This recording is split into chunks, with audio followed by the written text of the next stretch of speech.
coming from TSM. They're actually not prioritizing focusing on old school. Instead, it's all about Joseph and all about the jungle matchup. Banning Grime, then picking Alpha, then banning the Cruel. So making sure Vainglory gets a stronger matchup. And at this point, no matter who he goes up against, he will most likely have that. There's only Reza, Blackfeather, and Koshka left. There's the CP Fortress also that could come out for C9. So it's a very strong, dominant matchup that Vainglory has secured. Yeah, there is a chance that Team Solid Mid are focusing on the jungle now because of the fact that the Blackfeather, if they're assuming that Blackfeather is going to end up in the lane for Old School, then there's no real purpose in trying to focus him out any longer in the draft. The Rona ban is actually going to be the choice there for Cloud9, so that leaves the Kestrel, and Team Solid Mid immediately snatched that up. Yeah, I'm actually surprised. I would have guessed they would go for a Vox instead, but Best Jock is so confident on this Kestrel pick that he doesn't, he's not worrying about playing it against the Blackfeather, especially with Alpha as a front line. That means he doesn't have all the focus on him alone, because if a team focuses Kestrel alone, then Alpha can take over in teamfight. I mean, Alpha is one of those heroes that if it's just completely unchecked, can demolish those backline carries. Fortress going to come out. This is the ultimate comfort pick for Cloud9. Yeah, they've been picking this Fortress very consistently over the last week or so, and have been having some pretty good success with it. We saw Hammers actually ended up banning it away from them in their series last week, so definitely a pocket pick for Cloud9, one of the few teams that's able to make it work, and it is going to be that Jungle Fortress because they got themselves an Arden. Very standard composition coming out from Cloud9. I'm surprised TSM didn't think, well, they must have thought about the Fortress, but I guess they're not worried about going up against it. The Fortress against the Kestrel, we always talk about this matchup. The Wolves will be able to block the Glimmer shots once they're popped, so Cloud9 actually have a decent draft. If they engage and they focus on team fighting around that ultimate, they could easily pull out ahead. And they do have to be careful because we've already seen earlier in Europe that these hard engaged teams into a Kestrel, if the Kestrel plays it properly, can get herself out of harm's way, kite everything backwards, especially with the help of a Lyra now. You're going to have that little bit of extra sustain, that little bit of extra movement speed to help you kite away from the fights. Meanwhile, Alpha's going to be going in. Your enemy then has to turn their focus to Alpha, and all of a sudden you have Glimmer shots raining down. It can turn into a very messy team fight very quickly. Now, the player to watch is Old School coming into this one, so I have to ask about his matchup. How do we feel this lane is going to pan out? Well, Kestrel is a lot stronger throughout the early and mid game. Blackfeather does outscale, but that's what I think the story is going to be for TSM. They're going to play very aggressive both in lane and jungle. Alpha does outduel CP Fortress easily, especially if it's a 2v2 between him and Lyra, between the Arden and Lyra with the junglers. So C9 will try to play very aggressive with the Kestrel as well. All right, we'll see if TSM can be aggressive with this Alpha and with this Kestrel, if they can really force the issue on this one. It's time to get into this classic matchup, and we want to know who the fan favorite is coming on in. Hashtag Vainglory 8. Let us know who you're supporting. It's time to jump on into this one. It's time to pass it over to Humanist and Dowsy. That's right, Munchables didn't mess up there. It's myself and Dowsy coming in for his first VG8 color cast. I'm incredibly excited, but we have an amazing matchup. C9 versus TSM and some fun drafts. Dowsy, let's break it down. How are you feeling about it? It's El Clasico in North America right now. TSM obviously looking for that world spot. Cloud9 could upset that dream, and the drafting. Very, very interesting stuff going on as well, as we actually see this Treant started out by Cloud9, but look at Best Chuck sneaking into the backs, looking to attempt to steal some away. He's able to get that gold. Flash stole the Elder Treant with the sigil there. Just a monstrous play. Disastrous start for Cloud9. Not only do they get that Treant that they committed 3 men to, they miss out on their backs as well. So I love Joseph, who's on this Fortress, going to be more like a utility jungler than a damage jungler. He's going to actually suffer very early, and Alpha very able to jump into the jungle and just bully I love Joseph. So I'm considering Flash X and Vainglory going to be looking to really turn up the heat onto Joseph, but it all depends on how I Love Joseph decides to play. Currently in the lane, may look for a gank. It all depends on Best Chuck's positioning. He's waiting. He's going to mark Chuck. Chuck just going to use the boots and move back there. Chuck able to have those boots because of that early rotation, so already paying dividends. Now Vainglory making that move into the jungle. Joseph should be okay here, and Vainglory is just going to say hi. It's all about the rotation. Sigils goes down. Vainglory, he's going to look to move in on to Joseph, potentially. Core charge onto Gabe Vizzle. Old School did drop down. A little on-point love there. Joseph, he used the Healing Blast, Prime Directive forward, though. They're going to trade this one out. Von C gets that Infinite Reboot, though, so a little bit more wiggle room for himself. With everybody rotating, look at that Glimmer stopping Joseph's recall back there. Chuck, threatening already. Look at how many camps Isle of Joseph has. One. He has one CS. That is the forward treant that he secured earlier on. This is another back rotation going over to TSM. The early game is theirs. They have completely dominated Cloud9 so far in this early game, and this is really going to hurt the game plan of Cloud9. You can see they've drafted this very aggressive dive composition with the Fortress, the Arden, and the Black Feather. Their aim is to get on top of Best Chuck's Kestrel and delete her from the Halcyon Fold. However, you were saying intelligent drafting coming out of TSM, you know, picking that Kestrel and that Alpha before knowing what the composition was, allowed them to get that Lyra last pick. And that Bright Bulwark, if positioned correctly by FlashX, can literally shut down the entirety of Cloud9's dives. So great importance on FlashX to really hit those Bright Bulwarks when they need to be hit.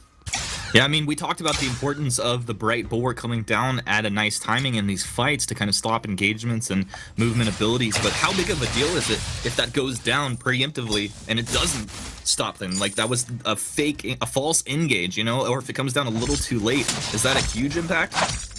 You'd have to think that it's certainly going to upset the team fight a little bit for TSM. Best Chuck NA on this Kestrel, very mobile with the active camo, so with a good sigil placement to give him that extra movement speed, can reposition himself in such a way that Von C then becomes the threat for Cloud9. But the Bright Bulwark is like the icing on the cake for TSM. You know, they've already got this ginormous gold lead for themselves. 1.5 thousand in this early game is basically half a top tier 3 item. So TSM looking to really hit their power spikes early, get Von C that Aftershock online as soon as possible. And because Isle of Joseph is playing this utility fortress jungle, he has to go towards the banner first, which already hurts his tier 3 item purchase. If he builds that into a Storm Crown as well instead of the Aftershock, then that's just going to hurt his power even more. Von C, though, finds 3. Yeah, Von C is going to find 3. Let's see if he can make this early advantage go to work for himself. Look at the Sigil, Prime Directive, then huge damage. Joseph staying alive using that Healing Flask. Gabe Bizzle moves back as Crystal Sentry walls his way down into position in the jungle. I'd be surprised if TSM go for this, but actually, they have pretty good burst damage. They're just going to lock onto it. C9 cannot contest, and the first life on that Crystal Sentry goes down here. 4.5 minutes in, they move into the backs. TSM able to take the back trend as well. Joseph goes down to Von C. Basic attacks. A first blood for TSM. They are just dominating this early game. Bolt in the wound for Cloud9. TSM, after some really nice damage dealt and with a Lyra to keep them all healthy on the Sigil, know that they can take that Sentry away uncontested, but what Cloud9 do is overstay. So, Best Chuck's okay. Fountain actually going to be used by FlashX. Very interesting actually, FlashX going for this Fountain early. FlashX has basically created a meta on 2.9 on Lyra that you build Crucible first item always and forever. But this game he's gone for the Fountain early, and this is purely due to the fact that the dive from Cloud9, although behind in gold, is still very deadly to this Kestrel. So a Fountain for the first kill, keep Best Chuck healthy, is the reason he's gone for Fountain first rather than Crucible. I think that makes a whole lot of sense there. Von C, he doesn't really care about anything. He is deep into the jungle one more time. He's looking to take the backs away from Joseph. Look at Von C's level 7 to Joseph's level 4 at this point. This is not a joke. These numbers are not messed up. This is 10 last hits for Joseph to 43 for Von C. Von C looking to go under the turret, misses the Prime Directive. Well, he catches the turret with it. He's going to be okay. He has the ultimate if they want to turn this around. Best Chuck just throwing glimmer shots right down the pipe here, connecting on the C9. C9 doing everything they can to defend this turret. Von C moving back, nice Bright Bulwark, dissuading any aggression there, any potential jump coming in from C9. A Sigil will heal TSM right back up. And you have to think this turret's going to go down. Oh, let's go. Rose defends it back out, almost on the pixel edge of Von C's Prime Directive there. And that's turret down. We're 6 minutes in. This is a massive lead. This is a massacre is what it is at the moment, Humanist. TSM have taken over the early game, and if you were to consider the strengths and weaknesses of these North American teams, Cloud9's team fighting is second to none, but their early game has always been their Achilles heel. if you can abuse that early game and really get on top and force I Love Joseph or Old School to fall behind in a massive way, then you can actually turn the tides into your favor by a significant margin. TSM have done this. They've got a ridiculous 4,000 gold lead at this 6-minute mark, and it's only going to get bigger because of the fact that I Love Joseph is basically a second captain right now as far as damage is concerned. TSM can continue to team fight, and there's really nothing Cloud9 can do about it. This is pretty crazy. I mean, from my perspective, I'm kind of seeing the advantage coming from a lot of it coming from the early game rotations, where TSM just kind of out-rotated C9 and got a lot of resources on the map. Is there anything else standing out to you? Just a continuous rotating. TSM haven't really allowed for Cloud9 to get a breath of air yet. Imagine if Cloud9 is in the water sinking. Cloud9, TSM just holding their heads down, not really allowing them air. Holding their heads down the right bulwark, drowning C9 out. This is going to be the gauntlet down, and the chase is on. Attack of the Pack is live, but Vainglory stands his ground. Best Chuck just stands his ground as well. That's all he can do. He cannot run from this Fortress comp, and they lost the Kestrel. Now Vainglory dropping low. Termination Protocol is going to come out. The Prime Directive doesn't put him on to the key targets here, and it looks like Vainglory might go down as well. In fact, he will, as C9 pick up 2 kills here, and a very nice fight for C9. Yeah, like we mentioned earlier, Cloud9's composition of woe behind still very deadly to the Kestrel and will be for the entirety of this matchup. And if you can remove that Kestrel from a team fight, then all of a sudden you found yourself a 2 versus 3, which will favor yourself. So Cloud9's composition still deadly even behind, and it's something that TSM do have to be wary of. You can see that they were consistently looking to try and push Cloud9 underwater continuously, try and push that second turret in, but they kind of disrespected the damage that comes out of a Black Feather and a Fortress. Fortress, of course, when he pops that Attack of the Pack, can track the Kestrel when she stealths, so it gives this extra element to Cloud9 to make sure that they have eyes on Best Chuck. Best Chuck didn't really attempt to escape the fight. There wasn't really an ability for him to do so with the gauntlet placement, and so TSM will have to respect what Cloud9 have to offer. However, they can continuously look to pick these objectives off the map and grow their gold lead. Well, speaking of objectives, TSM starting to light up this gold miner, and C9 move in. They're in position to contest this here. Let's see how it plays out. Now, Attack of the Pack. They can force this Kestrel back. This is nice positioning. C9, they're on the gold miner. Who's going to get it? Black Feather able to secure that for his team now. Vainglory chases forward. I think he's going to use his boots, get onto Joseph here. Look at that core charge, just smacking Joseph. Prime Directive in, a little splash damage on Crystal Sentry in Old School. Vainglory, he's going to get that sigil. Maybe a slight miscommunication. He hesitates there. They just get the Crystal Sentry. It's going to be okay. Flash throwing the Arcane Passage. And look at that attack flying all the way back to the base. He nearly canceled that recall. Yeah, no, but that's beautiful by Cloud9. Even if they were to get aced in that scenario, I think you would call it a win, because they were able to take that gold miner away. TSM are very much scared of what Cloud9 can offer, and scared of the dive potential that comes out of this Fortress Black Feather combination. Almost too scared. Another element of this Fortress into Kestrel that makes things a little bit difficult for Best Chuck and A is, you know, if you're playing a CP Kestrel, your Glimmer Shots will have splash damage that does a hell of a lot, but on this weapon power variant, it's that first hit that really packs a punch with the crit. And so when you throw that Attack of the Pack out, those wolves will group up on top of Kestrel, making it hard for Best Chuck and A to actually realistically do damage until he clears it out. Wouldn't be surprised if Best Chuck and A actually prioritizes some attack speed, maybe in the form of a Tornado Trigger or a Bone Saw, which would be fairly Bone Saw would be fairly standard in this build, but maybe even Tornado Trigger for the extra attack speed. Never engaged. Oh, another double ultimate combo out of C9. They smell some blood, and it's going to be Best Chuck put into the dirt. Now C9 chasing TSM back deeper into the jungle. He can't even use Termination Protocol. No, Vainglory's getting melted. Crystal Sentry tries to help his buddy, but Crystal Sentry is going to go down as well. Dowsy, this was... I mean, TSM were smashing C9 in this early game, and C9 completely reversed it. You know, Best Chuck and A has a saying that no defense is the best kind of defense. You know, kind of learned it from Vainglory, I think, but he needs a reflex block against this Crucible, this Gauntlet. Flash X usually would have a Crucible in this scenario on Lyra and would be able to get his Kestrel out to safety, but it's not the case.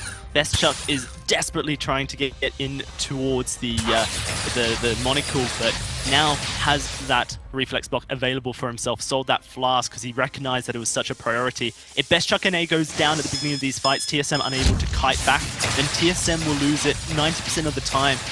The Best Chuck has to make sure his positioning is on point, cannot allow Gabe Vizzle to engage like this. Another gold miner attempt, TSM looking to contest as Cloud9 come in, but it's a team fight and it's actually Cloud9 picking it up.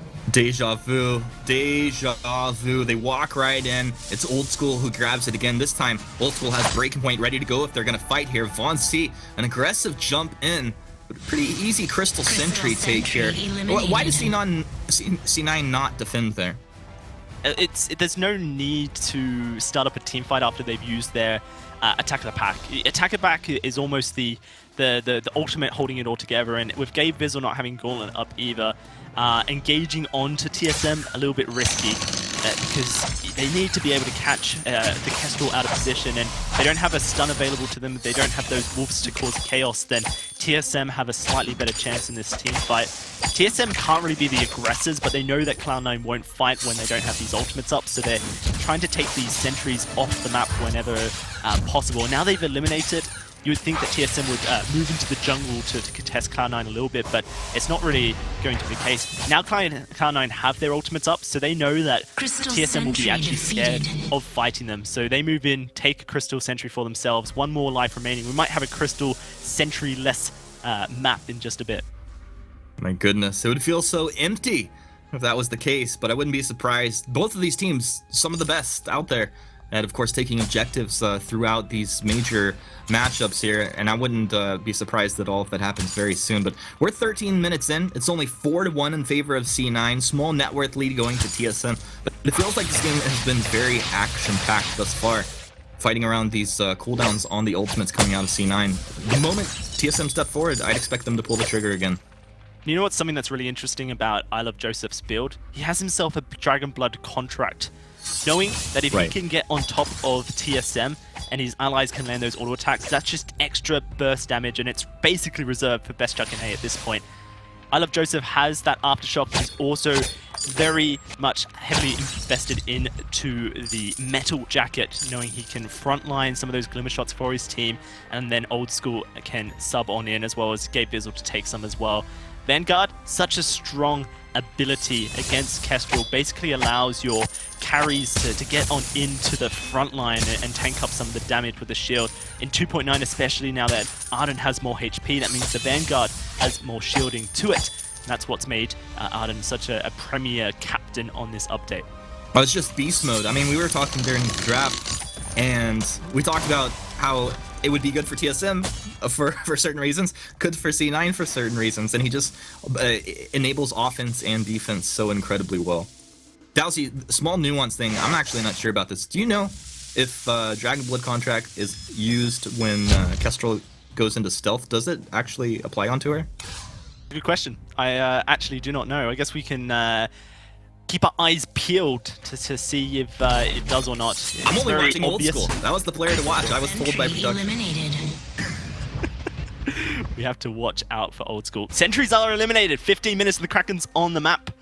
TSM had a huge early game gold lead, but right now they are playing with their legs between their tails, waiting for an engage from Cloud9 so that they can go in. They've spotted out Old School, they can isolate him. Get him! Get in there! He's locked down, the Bright Bulwark's down, there's nothing he can do at this point. Uh-oh, you didn't burst him down fast enough. They heal, sustain, look at the durability. Rose defensive forward, he's looking for this Kestrel. Best Chuck, can you find the damage? There's stun on it, Joseph. He's trying to move back with the burst damage out. They've lost the Kestrel. Now TSM tried to trade it as the turret's doing a little work for them. Old School starting to drop low. Can they find the damage? No, Ponce gets put down into the infinite reboot. That's not what you're looking for. But he's gonna respawn through it. A prime directive. Oh, it's gonna split the difference between Old School and Joseph. Flash trying to chase here with Von C. He's gonna go for it. Prime directive from downtown. He gets one core charge in and a pause. Yeah, I think Gabe Vizzle may be suffering a little bit based on his positioning, but we can talk about some of the things that's happened in that team fight, hopefully, before this pause comes undone. That was a really clever play by FlashX at the beginning of it. A double Bright Bulwark. He just picked up Echo, and there we go. Team fight's going to continue. Yeah, I noticed that Bright Bulwark felt like it was down forever, but such a big ability to use there, and Looks like Von Z able to pick up a second kill off the back of that. So the first signs of life we've seen from TSM in a little while. And this is Kraken out on the map now. Yeah, and they're actually going to start up here at TSM. So that double Bright Bulwark, as we mentioned, Bright Bulwark is almost the key ability for TSM.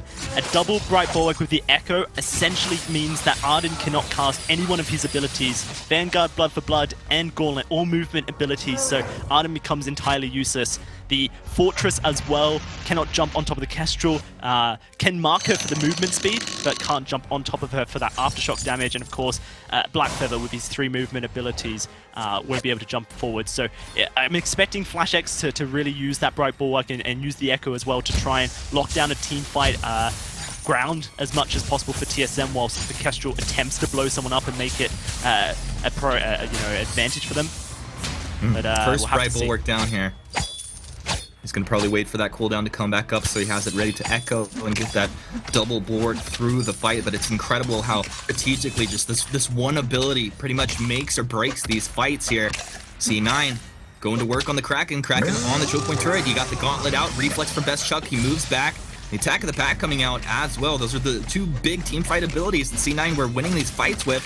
And it looks like TSM are ready to go. Prime Directive in. Von C trying to find some damage. Turret's down. That Bulwark is down defensively. Actually, Von C jumping in deeper. Is he going to get the Termination Protocol this time? Yeah, he's got it. But there's nothing to close the gap here. Prime Directive doesn't land onto the turret, so he doesn't get the damage there either. On point. This is Old School over the top onto Best Chuck. He's able to find the kill. Uh-oh, TSM falling apart. Old School gets a Vanguard, repositions backwards. That was the target that they wanted to kill. If anything, Von C's like, I'm just trying to take one down with me. TSM are going to lose to C9. A very nice defense there. Yeah, absolutely. Cloud9 using that Gauntlet as a zoning tool so that they could take that Kraken down. The Kraken only breaks open the base mildly, doesn't quite get on to those Vein Crystal turrets. But TSM, recognizing that the Gauntlet and the attack of the pack was up, figured that they might be able to find a kill. They could find a kill, then potentially they could get those Vein Crystal turrets down. Maybe not finish the game, but get closer to doing so.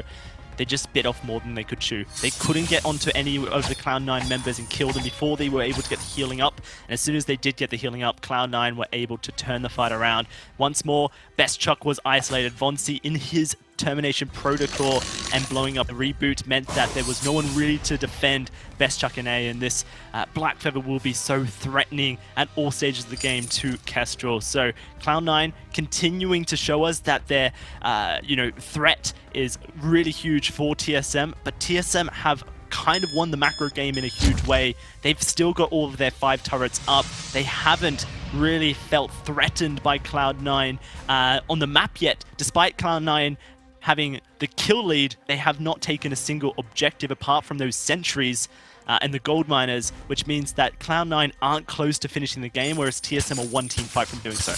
Yeah, it's actually pretty crazy how that's worked out thus far into the game. It feels like C9, if they win a decent team fight at this point, anywhere in the middle area of the map, they can do a lot of work, probably take a couple turrets quite easily. But TSM not ready to let that happen. Best Chuck, he's 0-4 at this point, but he's having significant impact. He's got the Bonesaw and a fresh weapon infusion ready to go. Von C jumps in onto Old School. He'll get the Vanguard from Gabe as they just reposition back up. Maybe waiting for that opportunity to jump on the Best Chuck, and there you go. That's the Vanguard down. Gabe Bizzle getting lit up second. Vanguard, the Gauntlet's going to come down. He's trapping Best Chuck right on the inside, but he walks into the wall, and that's the burst damage coming through. They've lost the Kestrel. Gabe Bizzle dropping low. That's Von C's target. They traded 1 for 1. Now TSM need to kite back under the turret. Bright Bulwark's down, stopping the movement abilities there. Von C's in deep. Won't land the Termination Protocol. Old School and Joseph right back on target. Flash X trying to body block, just get on top so they couldn't target him down. He'll have to Arcane Passage back, and just look at that Feint of Heart execute damage coming through. A beautifully executed ace out of C9. And the Kraken has just spawned, and Cloud9 will eagerly head on over to try and claim it for themselves. Best Chuck and A down for another 12 seconds, so unless a godlike snipe comes out, it should go over to Cloud9. Let's talk about Black Feather into Alpha. A soft counter, you could call it, because Black Feather's Feint of Heart, the more damage, the lower health an Alpha or any target is. When Alpha goes into her ultimate, she has 1 HP. When she goes into her Termination Protocol, she has 0 HP. That means despite Old School may not having too many heart stacks on the Alpha, he can still do a ridiculous amount of damage with his Feint of Heart. That's a good explanation, and something we should definitely keep in mind. It's so beautiful to watch Joseph here on this Fortress and Old School on the Black Feather. But any time they see Best Chuck's Kestrel just kind of step forward a little too far, they pull the trigger, they're right on target. It's so hard for Chuck at this point. Gauntlet actually kind of pulled short by that right bulwark there. Vauncey into the termination protocol a little bit too early. Second Gauntlet goes down. Chuck stands his ground, but body blocks by Gabe Fizzle galore here. A defensive Arcane Passage pulls TSM deeper back into their base. C9, they want some. Can they get some? They're almost on a healing platform. Oh my goodness. TSM stay alive. Help to all that region and damage coming out of their healing platform. Vauncey, he's right back in with that Prime Directive. Looks like they want to go for Old School here. Interesting Bright Bulwark by Flash. Throws the Sigil forward. They're able to take Old School out. Now Joseph probably going to get chased down. He avoids the Prime Directive exactly when he needed to do. Gabe Fizzle drops into the jungle. Best Chuck will find this kill. 2 more basic attacks there. You can see it pop up. And a very clean kill coming through at the end. And that's the ace. And that should be game for TSM. What an insane match here. Game 1 just back and forth. Yeah, absolutely. TSM eventually find the team fight they need. It might not be game just yet. We do still have a bit of time on these death timers, but look at how quick that Kestrel eats through the turrets. It's going to be very unlikely the death timers come through quick enough for Cloud9. TSM knowing that they can finish, and they finish well. A close matchup, but a matchup of giants, and TSM take game 1. TSM take game 1. And TSM trying to go to Worlds, I'm pretty sure. I think everybody knows that, but this kind of performance definitely highlights that fact, and just really nice stuff. It's what I liked about this game so much personally is that it felt like both teams had an advantage in their own different way. You talked about how C9 had a kill advantage, but TSM had objective advantage. In the end, that objective advantage kind of a little bit more important here. Yeah, this isn't Blitz. This is, you know, an actual game of Vainglory, which means that you have to kill the Vain Crystal to win the game.